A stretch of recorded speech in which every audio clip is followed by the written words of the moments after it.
પૂણા ગામમાં પડેલા ભૂવાને આખરે પૂરવાની કામગીરી શરૂ કરવામાં આવી છે અને 2 દિવસ બાદ પાલિકા દ્વારા રિપેરિંગનું કામ ચાલુ કરાયું હતું।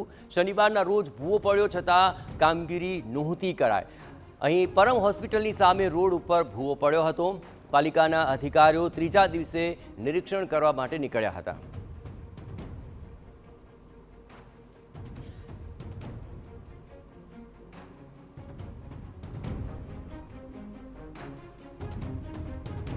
આવતાની સાથે સુરત મહાનગરપાલિકા દ્વારા શહેરના અલગ અલગ વિસ્તારોની અંદર કરેલી જે કામગીરી છે તે છતી થતી હોય છે, કારણ કે તેનું નિરીક્ષણ છે માત્ર ચોમાસાની અંદર જ થતું હોય છે, કારણ કે અધિકારીઓ તો કાંઈ ચોક્કસપણે કોઈ રિપોર્ટ આપતા નથી, કારણ કે સુરત શહેરના અલગ અલગ વિસ્તારોની અંદર ચોમાસાની અંદર રોડ બેસી જવા, મસ્ત મોટા ભૂવા પડવાની જે ઘટનાઓ છે તે બનતી હોય છે। ત્યારે દ્રશ્યોની અંદર જોઈ શકાય છે કે પૂણા જે કેનાલ રોડ છે ત્યાં મસ્ત મોટો જે ભૂવો છે છેલ્લા 2 દિવસથી જે પડ્યો હતો અને ત્યારબાદ આજે વહેલી સવારથી સુરત મહાનગરપાલિકાની જે ટીમ છે તે આ ભૂવાને રિપેરિંગ કામ કરવા માટે પહોંચી છે, કારણ કે ભૂવો પડ્યો હતો શનિવારના રોજ। શનિવાર, રવિવાર અને સોમવારના રોજ આ મહાનગરપાલિકાની ટીમને સમય મળતાની સાથે જ અહીંયા પહોંચી છે। મહાનગરપાલિકાના અધિકારીઓ છે, મસ્ત મોટો જે ભૂવો છે તે પડ્યો હતો અને સ્થાનિક લોકોને ભારે મુશ્કેલીઓનો જે સામનો પણ કરવો પડ્યો હતો। સાહેબ, કઈ રીતના હાલમાં કામગીરી કરવામાં આવી રહી છે?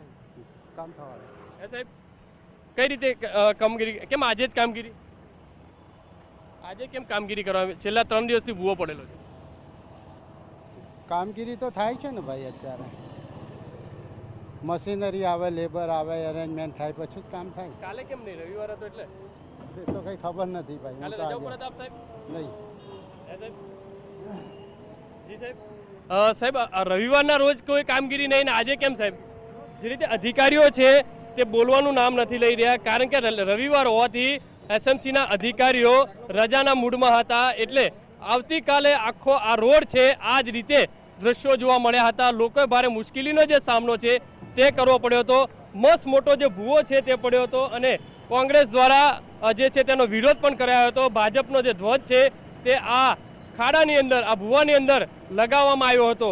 એટલે કહી શકાય કે મહાનગરપાલિકાના અધિકારીઓ છે જ્યારે પોતાની રજા છે તે મૂકીને રિપેરિંગ કરવા માટે પહોંચ્યા ન હતા। એટલે કહી શકાય છે જ્યારે 2 દિવસ બાદ મહાનગરપાલિકાના અધિકારીઓ છે આ રિપેરિંગ કરવા માટે પહોંચ્યા છે અને રિપેરિંગ કેવું કરશે તે પણ એક મોટો સવાલ છે, કારણ કે સુરત મહાનગરપાલિકાની અંદર પ્રી મોન્સૂનની જે કામગીરી છે તે છતી જતી હોય તે રીતના નજરે પડી રહ્યું છે। કેમેરામેન સંજય ચંદ્ર સાથે બલદેવ સુથાર, TV9 સુરત।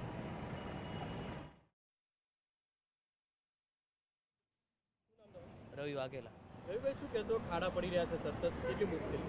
ઘણી મુશ્કેલી થાય છે। અહીંયા જ નહીં, રેલવે સ્ટેશન રોડ ઉપર વધારે ઘરનાળું છે, ત્યાં બી વધારે ખાડા છે। સુરત મહાનગરપાલિકાએ ધ્યાન આપવું જોઈએ। ચોમાસામાં કઈ રીતે સ્થિતિ થતી હોય છે, કેટલી હેરાનગતિ? સુરત મહાનગરપાલિકાએ જોયું જ છે અને બધા વિડીયો વાયરલ થાય છે, એ પ્રમાણે બધાને તકલીફ બી થઈ છે। ઘણી જગ્યાએ એક્સિડન્ટ થાય છે।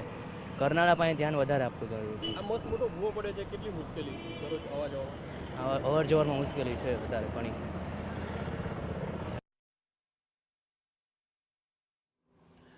તો અવર જવરમાં લોકો કેટલી હાલાકીનો સામનો કરી રહ્યા છે તે આપ આ દ્રશ્યો પરથી સમજી શકો છો। એક તરફ ભૂવો પડ્યો છે, બીજી તરફ બેરિકેડ્સ લગાવ્યા છે, જેને કારણે રસ્તો સાંકડો થઈ ચૂક્યો છે અને તેમાંથી પસાર થવા માટે આ વાહન ચાલકો મજબૂર છે અને આખરે 3 દિવસ બાદ આ ભૂવો